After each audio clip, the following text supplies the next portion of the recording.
안녕하십니까, 준호입니다. 쉐이퍼 3D 세 번째 강좌를 시작하겠습니다. 3강은 두 개로 되어 있는데요.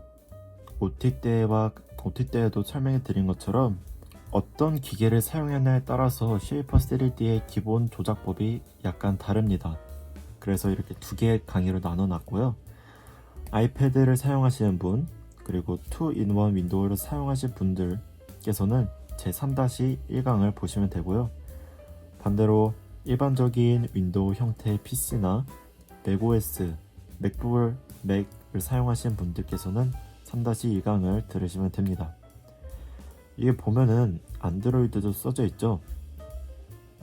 제 생각에는 추후 안드로이드용 쉐이프 3D가 출시될 것 같은데, 출시가 된다면은 그 조작법이 3-1권과 똑같을 겁니다.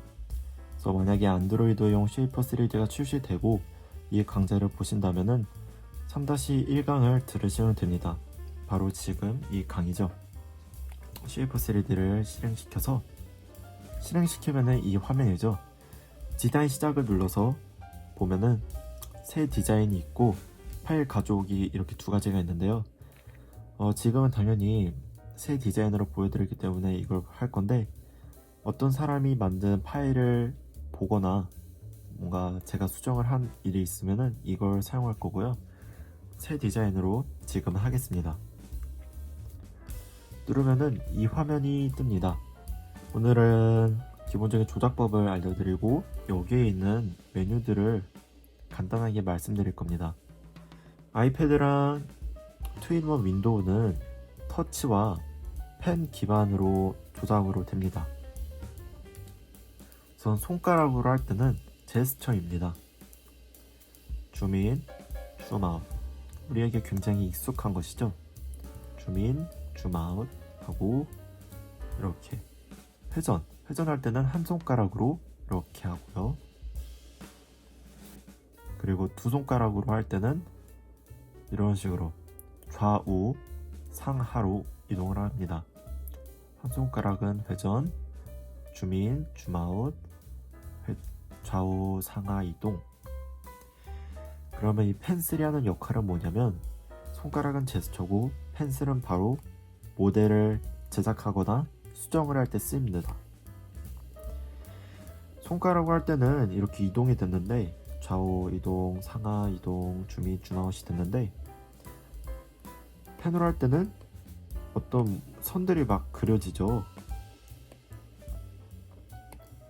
그리고 제가 보여드리자면 이렇게 바디를 만들 때도 펜을 씁니다. 제가 손가락으로 하면은 안 되죠. 이 화살표를 손가락으로 다룰 수가 없습니다. 펜으로만 오직 가능하죠. 이런 식으로 펜은 모델을 만들거나 수정을 할 때 쓰이고, 손가락은 제스처 용도로 사용을 합니다. 네, 이 정도로 손가락이 하는 역할과 펜이 하는 역할을 여기까지 설명을 하고요. 이제 여기에 있는 이 많은 버튼들을 설명하겠습니다. 여기서부터 반시계 방향으로 가겠습니다. 여기 버튼은 바로 디자인에서 나갈 때 쓰는 버튼입니다. 바로 옆에 있는 이 물음표는 도우말입니다. 여기서 이번에 업데이트가 된 것도 볼 수 있고, 매뉴얼들도 있고, 튜토리얼, 워크플로우, 포럼 이런 게 있는데요. 참고로 이 워크플로우 이런 것들은 이 디자인에서 나갈 때 여기에 있는 항목들과 똑같습니다. 이거는 제가 2강에서 많이 설명드렸기 때문에 지금은 이 정도 소개로 설명으로 넘기겠습니다. 이 버튼은 가져오기 버튼이고, 이것은 내보내기 버튼입니다. 이 가져오기랑 내보내기 기능은 제가 7강에서 더 자세하게 설명해 드리겠습니다. 스케치도 4강에서 설명해 드리고요. 추가 변형 버튼도 5강에서 설명해 드리고, 도구는 6강에서 설명해 드립니다. 그래서 지금은 이렇게 넘기고 나중에 강좌에서 자세하게 설명해 드리고 어떻게 사용하는지를 설명해 드리겠습니다. 이쪽 항목을 보겠습니다. 여기는 화살표가 있고, 여기는 이런 버튼이 있죠. 버튼을 눌러보면은 이런 식으로 쭉 뭔가 나오죠. 바디를 만들면은 여기에 이렇게 바디가 생깁니다. 보여드리자면 이거는 스케치라고 하는데 4강에서 설명해 드릴 거예요. 스케치라고 하는데 스케치를 만들면은 스케치 평면이 생겼죠. 제가 뒤로 가기를 할게요. 이건 뒤로 가기 버튼이죠. 뒤로 가기 하면 없어지고 앞으로 가기 하면 생성되고, 이런 식으로 무언가를 만들 때 여기에 바디나 스케치들이 쭉 생기고요. 그것들을 폴더로 정리할 수가 있습니다. 지금 폴더 차로 묶었죠? 여기서 슬라이드해서 없앨 수도 있고요. 이름도 바꿀 수도 있고, 이렇게 해가지고 찾을 수도 있습니다. 또는 이렇게 눈 껌뻑껌뻑 해가지고 숨겼다, 이 파일에 들어있는 항목들을 숨길 수도 있고요. 이렇게 쭉 나오면은 화면이 이만큼 줄어들지 않습니까? 그래서 난 더 넓은 화면을 쓰고 싶은데 이렇게 좁아지는 게 불편하시다 하면은 앞정 버튼을 누르면은 이런 식으로 이렇게 띄워졌다가 다시 꺼졌다가 띄워졌다가 꺼졌다가 합니다. 이걸 고정시키면은 화면은 좀 잡아먹는 상태가 되면서 고정이 되고요. 고정을 풀면은 이렇게 그냥 간단하게만 띄워지는 게 이렇게 할 수가 있습니다. 이제 이쪽 항목은 다 설명해 드렸네요. 이쪽 항목을 이제 설명해 드리겠습니다. 이 버튼은 단면도 분석이라는 버튼입니다. 지금 이 안경의 단면을 보고 계십니다. 바로 이 단면도 기능을 켜가지고 말이죠. 이렇게 해가지고 단면을 이렇게 볼 수가 있습니다. 단면도 기능을 끄면은 그대로 돌아오고요. 키면은 이 단면에 포함된 것만 보이고 나머지 것들은 다 꺼지는 걸 볼 수가 있죠. 다음으로는 자석처럼 생긴 버튼이 있죠. 스케치랑 다음 4강인 스케치 편에서 같이 설명해 드리면 좋을 것 같아서 이번 시간에는 이 버튼은 스냅과 표시 버튼이다 라는 것만 알아두시면 됩니다. 다음으로는 톱니바퀴가 있죠. 이거는 다 익숙하실 것 같은데요. 바로 이 설정과 똑같습니다. 제가 2강 때 설명해 드렸죠, 이 설정 항목을. 그래서 지금은 이거는 설정 버튼이다 라는 정도만 설명하고 넘어가겠습니다. 이제 이쪽 버튼들을 설명해 드릴게요. 여기에는 샵 0.5mm 라고 써져 있죠. 그리고 여러분들이 줌아웃 할 때마다 이 숫자가 바뀝니다. 이 숫자가 무엇을 의미하냐면 바로 이 한 칸을 의미합니다. 이것을 그리드라고 합니다. 선이 쭉쭉쭉쭉 가 있죠. 이 많은 선들이 모이면서 면을 이루고 있지 않습니까? 그 면을 그리드라고 합니다. 그래서 이 한 선과 한 선 사이의 거리, 길이는 1mm라는 것입니다. 제가 줌아웃을 하면은 숫자가 1에서 5로 증가했죠. 그리고 보셨다시피 이 그리드의 선들이 합쳐집니다. 많은 선들이 있었는데 합쳐지고, 또 줌아웃을 하면은 또 합쳐지고, 무제한으로 합쳐지죠. 그리고 숫자도 커지는 거 보실 수가 있습니다. 지금 1000mm라고 되어 있는데 이 한 선과 이 한 선의 사이 길이는 어느 정도 될까요? 바로 1000mm입니다. 반대로 이렇게 줌인을 한 다음에 이 한 선과 이 한 선의 길이 사이의 거리는 어느 정도일까요? 바로 0.01mm입니다. 이런 식으로 그리드의 선들이 유동적으로 바뀝니다.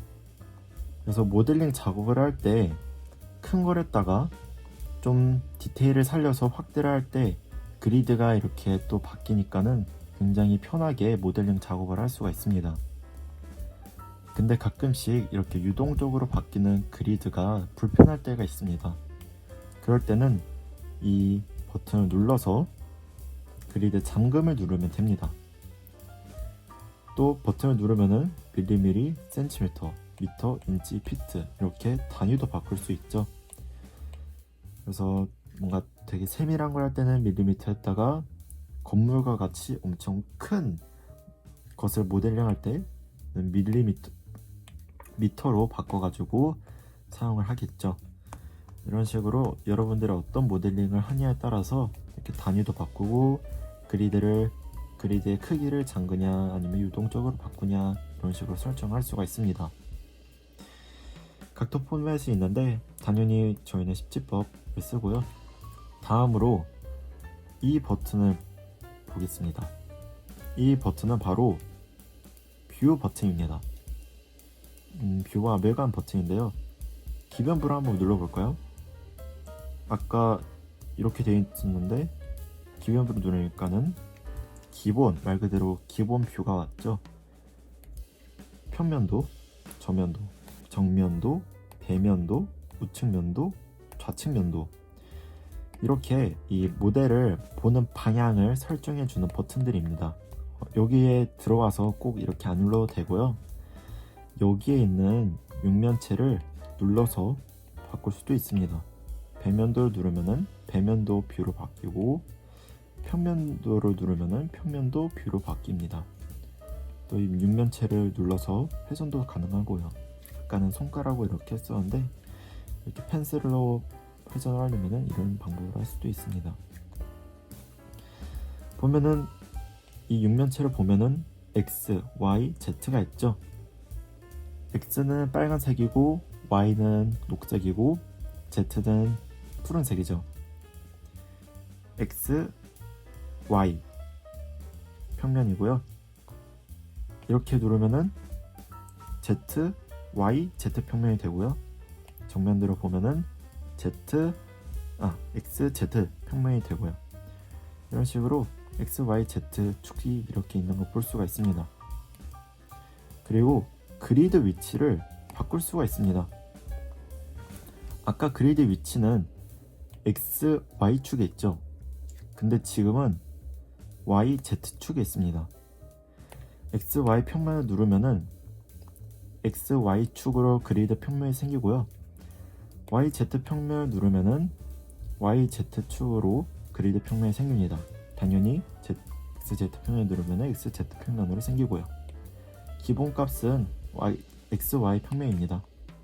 이 그리드 위치도 모델링 작업을 하면서 여러분께서 변경을 하면서 편하게 뷰를 바꾸면서 사용하면 됩니다.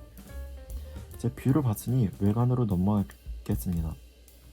외관으로 누르면은 45 직교 원근 이렇게 있죠. 한번 바꿔보면은 뭔가 이렇게 바뀌죠. 뷰가 직교 0도로 하면은 원근법이 사라진 상태입니다. 반대로 원근감을 되게 심하게 줄 수도 있습니다. 사람이 보는 눈은 45도 기준으로 되어 있고요. 이런 식으로 이것이 당연히 기본값이고 가끔씩 모델링 할 때 뷰를 이렇게 각도를 바꾸면서 편하게 모델링 할 수 있습니다. 45도로 할 때가 많습니다. 숨긴 모서리 표시는 당연히 말 그대로 숨긴 모서리를 보여주는 것입니다. 두 손가락 회전, 이 기능은 끄고 사용하는 게 더 편합니다. 이 기능이 뭐냐면 아까는 회전을 할 때 한 손가락으로 회전을 한다고 했지 않습니까? 근데 두 손가락 회전 버튼을 활성화하면은 이렇게도 회전이 가능합니다. 아까는 이게 조작이 굉장히 힘듭니다. 힘들고 멀미도 좀 저에겐 나는 편이고요. 그래서 이 기능은 끄고 쓰는 게 더 편하실 겁니다. 특히 이 3D 모델링을 입문하시는 분들께서는 이 기능을 활성화하면은 모델링 작업이 더 어렵게 느껴질 수 있기 때문에 회전 이 기능을 끄시고 사용하시면 됩니다. 그리고 이거를 깜빡하고 넘어갔었던 것 같은데, 이 기변부는 이 육면체를 아무 곳이나 터치 2번 클릭하면은 기본 뷰로 돌아옵니다. 네, 다시 돌아와서 두 손가락 회전까지 설명을 드렸고, 지브라 표시, 이 기능은 무엇이냐, 이렇게 뭔가 검정색 흰색이 지브라처럼 막 생겼죠. 이 기능은 이 곡률이 많을수록 이 흰색, 검은색이 더 촘촘해지고, 반대로 평면일수록 번갈아감이 적어집니다. 그래서 여기 곡률은 이쪽 면보다 더 곡률이 심하겠구나, 더 많겠구나 라고 이렇게 분석을 할 때 쓰는 기능이고요. 제가 앞으로 할 강좌에서는 이 기능을 그렇게 많이 사용하지 않습니다. 정말로 가끔씩 분석을 할 때 쓰는 기능이고요. 가로를 볼 수도 있고 세로를 볼 수도 있고 하는 그런 겁니다. 네, 지금까지 쉐이퍼 3D 세 번째 강좌였고요. 저는 가능하시다면 이 3-2강도 보시는 걸 추천합니다. 왜냐면은 어떤 기계에 따라서 이 조작법이 다른지도 보는 것도 재미있을 수도 있고, 나중에 다른 기기로 쉐이퍼 3D를 사용하실 때 더 도움이 될 수도 있을 거고요. 다음 강의부터는 프로그램 살펴보기가 끝나고요. 4강부터 도형도 만들고 눈금자도 만들고 이런 기능들을 다뤄보면서 다양한 바디들을 만들어 볼 겁니다. 네, 지금까지 3강이었고요. 다음 4강에서 만나 뵙겠습니다. 시청해주셔서 감사하고요. 구독과 좋아요는 이 강좌 제작에 많은 도움이 되고 힘이 됩니다. 시청해주셔서 감사합니다.